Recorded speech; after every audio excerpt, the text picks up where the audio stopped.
Hey, it's Chuck Armstrong with Loudwire Nights, and this is Loudwire Nights On Demand. It is always a privilege to get a hang with Phil Collen of Def Leppard. This latest conversation first aired on Friday, July 19th. Let's go. Well, I'm beyond excited to welcome tonight's special guest to the show. I've shared it before, and I'll never not share it every chance I get. But Def Leppard was my first concert. It was in Manhattan, Kansas back in 1992. And I couldn't be prouder that my musical life sort of began with Def Leppard rocking a Coliseum in the middle of Kansas. And here we are tonight celebrating brand new music from Def Leppard with their recently released song, Just Like 73. Hanging with us tonight is longtime guitarist for Def Leppard, the one and only Phil Collen. Phil, thank you so much for hanging, man. Pleasure. I'm great, thanks. Yeah, really good. Good, man. So listen, right out of the gate, congrats on this new song, Just Like 73.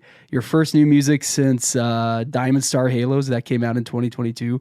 How's it feel to have this out? It's great. We're really excited about it. It nearly was on the album Diamond Star Halos. We actually hadn't quite finished it.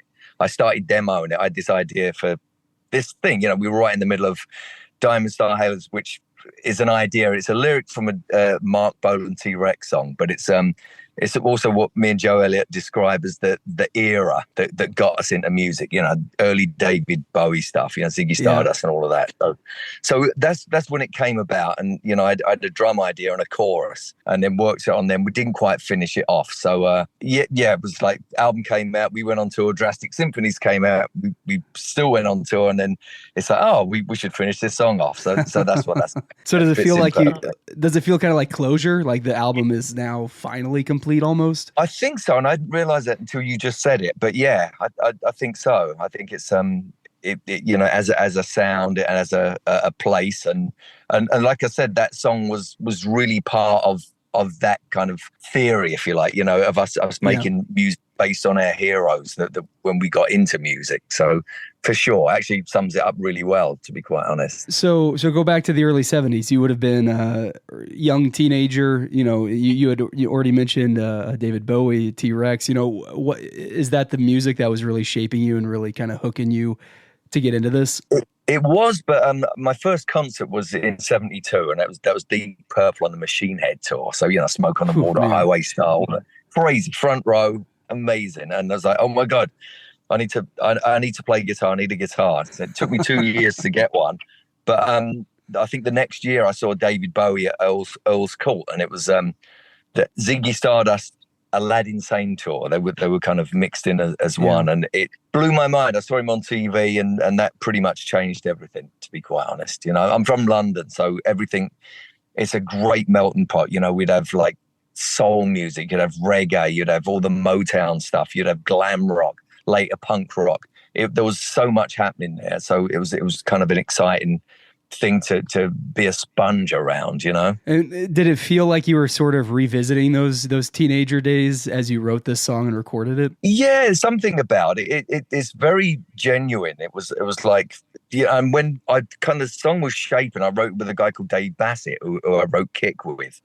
And the further we got into it, it's like, Joe would have some great ideas for lyrics for the verses. So I called him up, and absolutely, he went crazy with it. It was like, it was very much that actually he wanted an excuse to do that for years, to be quite honest. So cool. So for 50 years he's wanted to write those lyrics. So that worked out perfectly. I love that, man. Well, listen, as if a new song from Def Leppard isn't cool enough, the fact that you've got Tom Morello on this track is pretty incredible too. How did that collaboration come about? So Tom heard the demo.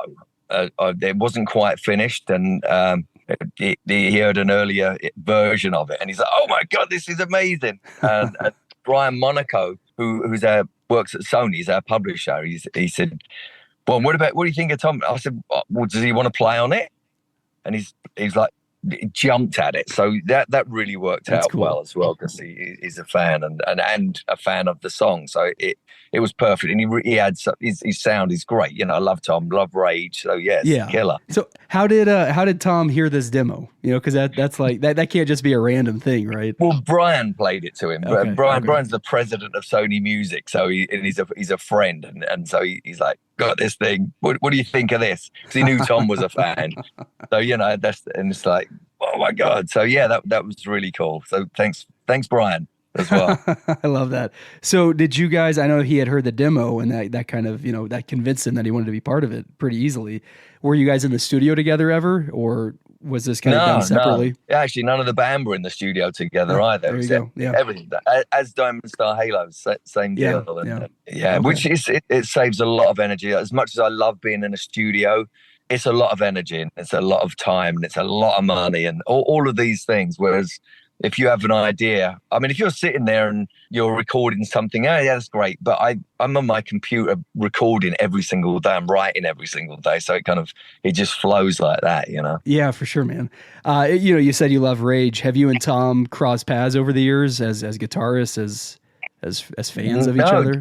Just met him like 2 years ago. We was on the Motley tour, us and Motley, all staying at this hotel in St. Louis, and the Rage guys were there, and they were great. And so we met there, and that was the first time. And then obviously, I think they come to see us in some of the shows that we did as well. That's great, man. It seems like you've got a good grip on, I don't know, whatever you want to call it, modern rock these days. You said you love Rage. If I heard the story correctly, you're the reason Joe Elliott was introduced to Ghost, and then Joe ended up special guesting on a Ghost track.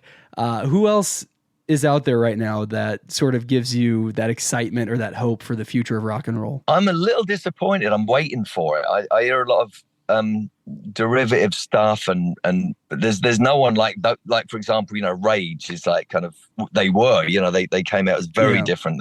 It was the hybrid. It was rap, it was metal, it was like all of that, but it also had funk groove to it as well. So that's what I love.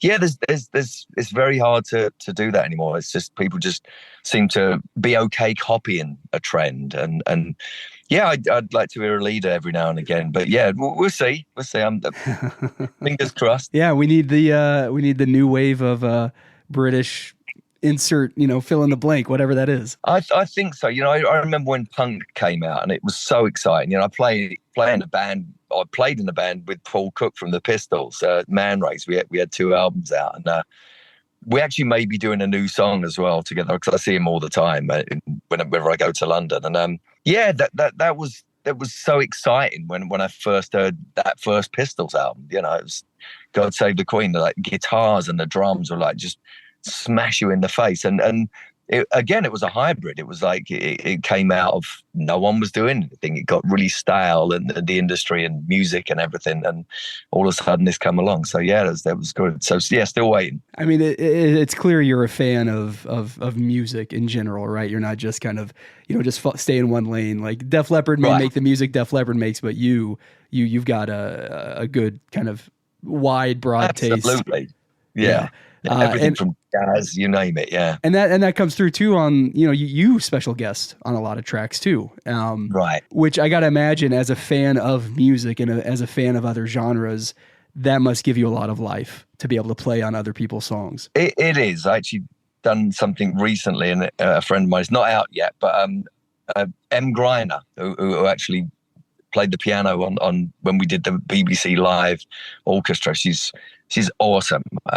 She's a Canadian artist, and I played on a thing, and I had to dig into 70s like Steely Dan fusiony jazzy kind of guitar playing, Larry Carlton, Skunk Baxter, all like these guys that were, and to do this solo. And I had a really weird story actually. I played this thing on Saturday in my house here, and I was listening to it, literally Larry Carlton, all the Steely Dan stuff, Skunk Baxter. On the Monday, I visited my daughter in Virginia Beach, and her mum said, "Oh, the power people are coming to power wash the front yard and the wall." And I said, "Okay." So the guy knocks on the door. She said, "If he rings, can you let him in?" I'm like, "Okay, yeah." The guy goes, "Oh my God, I can't believe you're Phil Collen." I'm like, "Yeah, it's Skunk Baxter's son." Oh man, that's amazing. And I'm like, his name's Fender Baxter, and he's like, I said, "I've just listened to your dad play guitar. I actually based this guitar solo on him and Larry Carlton from a Steely Dan thing the other." And it was like, whoa. So that was kind of weird. So yeah, but I do like playing on other stuff, especially if it's the genre is something not that I usually do. So yeah, that's really cool. Do you find yourself kind of referencing other guitarists or other eras as you shape your own solos, that kind of thing? Not so much the solos, but just for the vibe of it. I'm a huge fan of 70s funk, soul and funk, and I constantly listening to that, and just mainly the songs and the vocals and stuff like that. Actually recently, when we was up in LA, met Hamish, who was the main guy for Average White Band, which was a Scottish band that you would swear were from Philadelphia or something. They were this funk band in the 70s, and got to talking with him, and he was amazing. So it was just great to meet people that you really have inspired you in the past. So it's great. Well, we're big fans of Crossbones Scully, Tommy Hendrickson on the show. Right, yeah. And you played a solo on the song "The Boom with the Boom," which had this total like AC/DC vibe on it, right? And so it was really cool to hear you on that. Yeah, I love that, and that was really cool. And he's awesome. So he is. Really he's a vampire, man. He is a vampire. He's got such a great voice as well. It's like, just hearing him singing in different things, he can really kind of shape his voice and make it. Yeah. He's a really good musician and singer and everything. So I also want to just bring up the 40th anniversary of Pyromania. I mean, congrats on the massive box set around that anniversary. But for you, that's got to be. I have to imagine that has to be an especially meaningful anniversary, since that was the album that you really came in on, right, with Def Leppard. Absolutely, yeah. And again, I sounds terribly name droppy, but I met Paul Stanley the other day. I hadn't seen him for a while. I bump into him occasionally, and obviously we toured. I've known Paul since 1980. My band Girl opened up for Kiss, their last tour with the Makeup in England, and we both had our Ibanez Destroyer, which I used on all the Pyromania stuff. So I actually used it on the record, and you can see it in the video on Photograph, Rock of Ages Falling. And he had his Ibanez Iceman, and we actually we played each other's guitars. It was like, wow, and they're retired now. So, but it was really cool to see this guitar. It's got blood on it because it had a smashed mirror on the front of this one. And when he first got it, he'd just be cutting himself all the time. So whenever you played this guitar, and there's blood still on it. So that was cool. But talking about that era of the Pyromania, MTV and all of that, it kind of really hit home when we actually got to play each other's guitars, and just because they were in the same room. So it was great. That's cool, man. Do you find yourself reflecting like that a lot? Or are you mainly kind of just looking ahead? Mainly looking ahead, but I'm cool with reflecting. I kind of dig that as well. So yeah, that's good. And the album, actually, the Pyromania thing it came at exactly the right time. When MTV was in its infancy, but was blowing up. So and that really pushed us. That kind of really helped seal the deal, as it did with bands like Duran Duran, Prince, Michael Jackson, you name Billy Idol. There was so much happening, around that time. Well, Phil, thank you for the time, man. Listen, you can name drop anybody you want, and I'll just be honest with you. I'm definitely going to be name dropping you for a while. We had Phil Collen on the show and all of that. So, listen, last question is, you say you're writing every day. We're celebrating new music from Def Leppard, this anniversary of Pyromania. What else is on the horizon for you? New songs, new album, new tour. We got a 10-year plan at the moment. So, we got to pace ourselves and stuff. But yeah, it's new music. I mean, I'm very excited about new music, as we all like. It's never a chore because I'm doing it all the time. And Joe he played me something the other day. He's like, well, check this out. It's a bit long. I was like, this is awesome. This is really cool. We could do this. This is great. So this is new music, and I've got some crazy ideas as well. So yeah, I'm really looking forward to the stuff that comes out whenever it is. All right. Okay. That's awesome, man. Listen, if it ever becomes a chore, I'm guessing that's when you'll kind of know maybe it's time to hang it up. Yeah, retire. Absolutely. Yeah, absolutely. It's still flowing like crazy. I have to turn it off, so that's good. Yeah. That's a good problem to have, man. Phil Collen, thank you so much for hanging with us tonight. We are big fans of Def Leppard. I know that might sound obvious, but I feel like it should be said over and over again. And nothing makes me happier than celebrating brand new music with you and the band. Phil, hopefully we can have you back on the show again soon. You're welcome anytime, man. Thank you. All right, cheers. Thank you. Take care.